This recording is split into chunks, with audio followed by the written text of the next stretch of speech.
But man, I don't like how he apologized in that battle, man. See, that's some soft ass shit. I'm gonna keep it real. That, like that's some soft ass shit. Oh, what's up? Oh, what's up? Yo, what up? It's Amaj back in another video. Today we're about to be reacting to a video by Hello Yassine and a tale old as fucking 8 years actually now. Damn. Lil Pump and Akademiks disrespect J. Cole. Oh my god, bro. Hey, the fucking thing between J. Cole and Lil Pump run deep, but you know, it runs deep out of stupidity of Lil Pump. But let's just get into it. Y'all. J. Cole has begun his rollout for the album that's been teased for nearly at least 3, maybe even 4 years, perhaps even longer, The Fall Off. And he released a single in the lead up to it. Or actually, no, it was more of a trailer, and we got to see what was going to.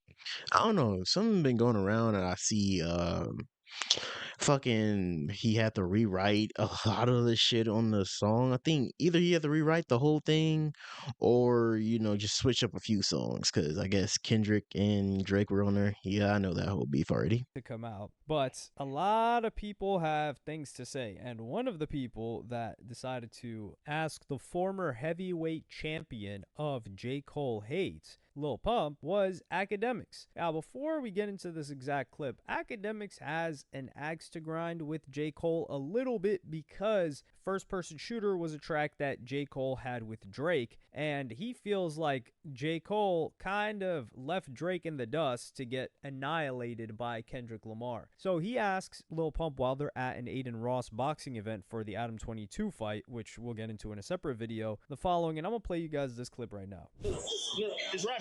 No. Rap. J. Cole, man. Yeah, I know you and him, y'all are cool, but man, I don't like how he apologized in that battle, man. See, that's some soft ass shit. I'm gonna keep it real. That, like that's some soft ass shit. I rock with him, and I want to support him, but I'm like, don't apologize. Act tough. That man threw a rock over the bush in the hedge. Right? And then he kept going after that. I'm like, bro, I'm 17 years old and you 40 something. He had all the smoke for you. And then you letting a 17-year-old get in your skin? That means that I'm doing something right. Here's my thing. If he had smoke for you, don't win the guys who do what you do, because you didn't do what he do. You make lit, turned up music, and you in your own lane, but he called you out. Yeah. Bet. Bro, okay, if we just getting on terms of just talking about music, and if this nigga is like trying to call J. Cole out on like, you know, like little shit here and there about his raps and stuff, fucking Lil Pump needs to stay out of that fucking lane. Just go back to his lane of just falling off. But if we're talking about just like, you know, calling J. Cole out on just like, you know, kind of just like being a weird ass nigga, kind of chickening out of the little rap battle that's supposed to be like fun and shit. Yeah, I guess you can comment on that. That's just how I feel about it. You're not gonna drop a lyrical diss song against him. Somebody is down to challenge you lyrically, and then you drop a song and apologize. Damn. Why you ain't apologize to Pump? He's a bro. I'm not gonna lie. Lil Pump's light work. What are we talking about? All right, it's just Akademiks trying to stir up like fucking drama and shit. You already know, but like, what kind of question is that, my nigga? The first thing I did when I walked in his house is go to his refrigerator and start eating hella snacks. Wait, you was at his house? Yeah. I went straight to that boy fridge. Yeah. You see, hot dog, bomb, chips, cereal, boom. All right, ready for interview. Like, got no type of respect for that man's house. Man, I'm not, yo, Cole, I rock with you, but the apologizing, it showed me too much about your character. I ain't like it. Yo, you be outside out here, man. I be seeing you. I see. So there are a couple of things that we have to break down here. Here, Lil Pump makes it seem like, J. Cole just decided to bully him. And this is in reference to the song that was on KOD, that everybody decides to act like J. Cole had some prophecy that nobody else anticipated, when I was over here as a really green young buck saying that, yeah, this Lil Pump thing is trash and it's going to end very soon. Anybody with two eyes and a set of ears could have told you that. However, Akademiks was one of those people that couldn't quite fathom that Lil Pump was going to fall off as quickly as he did, because he was referencing, and it was hard, I'm not going to lie. If you were paying attention and you were following it, you had to be very strong in your conviction to say that this guy that's got the hottest movement going, that's got Gucci Gang in this clout-based era, was going to fall off. It was just too hard to guess. And he was getting like 1 million likes every photo. He was the hottest thing. However, the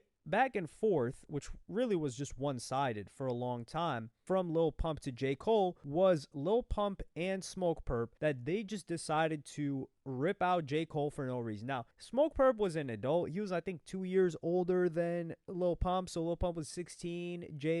Not J. Cole. Smoke Perp was around 18, 19. And they started this whole F. J. Cole movement. Now, why would they say F. J. Cole for no reason? J. Cole never spoke on them, never addressed them, never said anything about them. Well, J. Cole had an army of fans around 2015 or so while this is happening. So you guys got to think. J. Cole, 2014 Forest Hills Drive releases, one of the biggest memes on X and Twitter. It got turned into a meme, but initially, J. Cole stands, while they have been quiet as of the past 7 to 8 years, after 2014 Forest Hills Drive, they had a lot to say. And one of the things that they had to say was he went platinum with no features, double platinum with no features, first rapper to go double platinum with no features. And J. Cole fans and stans were pushing that. They were pushing that on everybody. So much so that it became ironic to say J. Cole platinum with no features. So J. Cole, I wouldn't say they were J. Cole haters, but people that were fighting back against J. Cole stans were like, oh yeah, double platinum with no features, huh? In a way to make fun of J. Cole stans. So that's where the conversation around J. Cole came into play at around the same time that this went double platinum, was when Lil Pump. I remember this shit was like a great ass album, bro. I do give J. Cole all his flowers, but it's just that little fucking thing of just him bowing out. I thought it was about to be the most greatest rap battle ever. Then it just kind of disappeared into like a little silent ass battle. But I do remember Smoke Perp and Lil Pump literally saying "fuck J. Cole," and then as soon as I learned where the whole thing came out of nowhere, it was stupid as fuck. It kind of originated just from his fans, and they were just saying "fuck J. Cole," and it really didn't have nothing to do with him.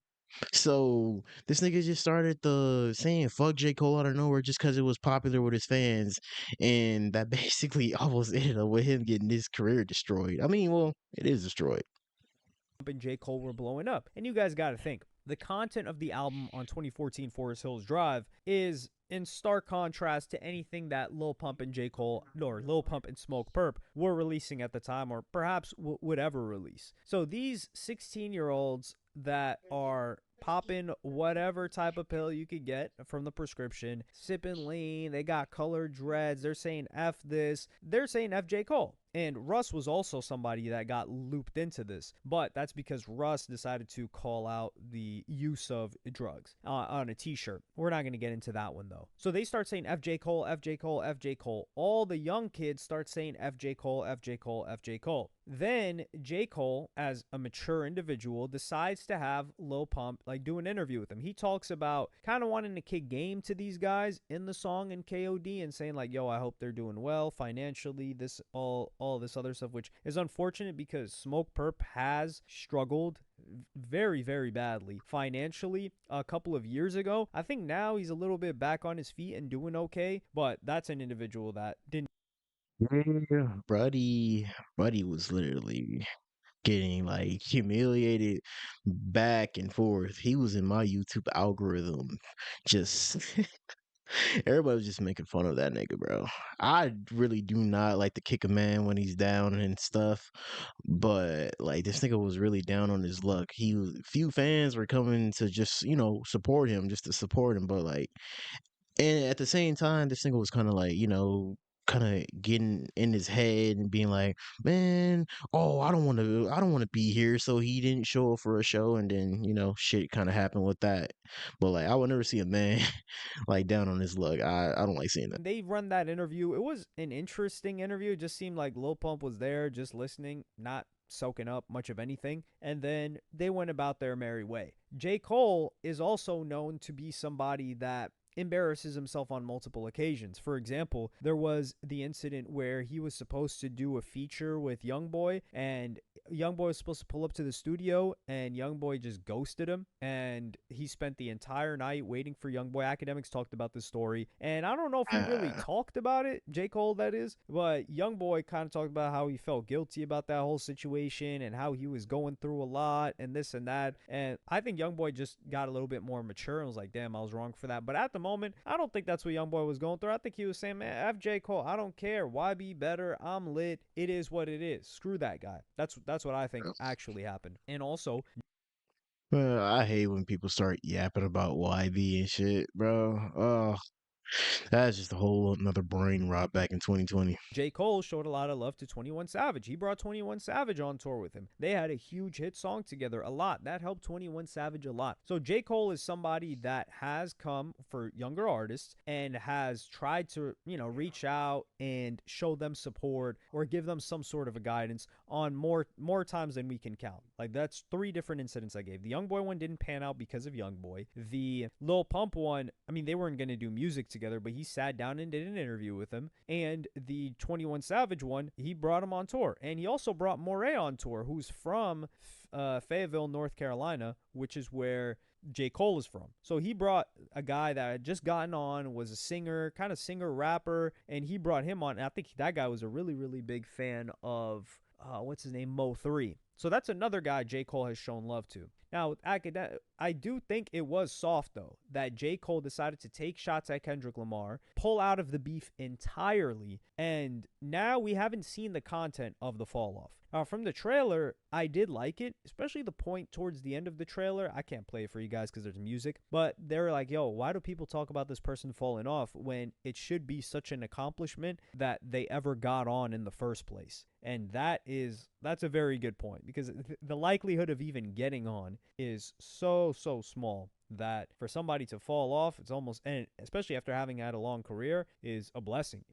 Yeah, I'm not gonna lie. A lot of people always talking about a lot of people falling off. I mean, I just did it a little bit earlier. I know I'm contradicting myself, but like, a lot of people always yapping about like people like falling off and shit. But hey, at the time they were like almost like the hottest nigga in the damn game, and had the most popular song. But it's hard to catch that fire now because rap game always changing. And I mean, social media is always changing. Niggas get older, shit just kind of like go up in flames. If you want to even like try to picture it as something negative. But with Akademiks, and I'm in the same boat. I was like, yo, J. Cole is a sucker for pulling out of the beef. Now looking at it tactically, yes, he did not want to get into a mudslinging situation like that, but I still can't respect it. So I can understand tactically he made the right decision, but really the right decision was to never drop that track in the first place if you were going to get into it. But I think that Akademiks has a little bit of a Low key, I kind of agree with that. Say tactically, but honestly, we don't kind of know what J. Cole do behind the scenes. But at least his public image kind of like scrub cleaner than Drake, my nigga.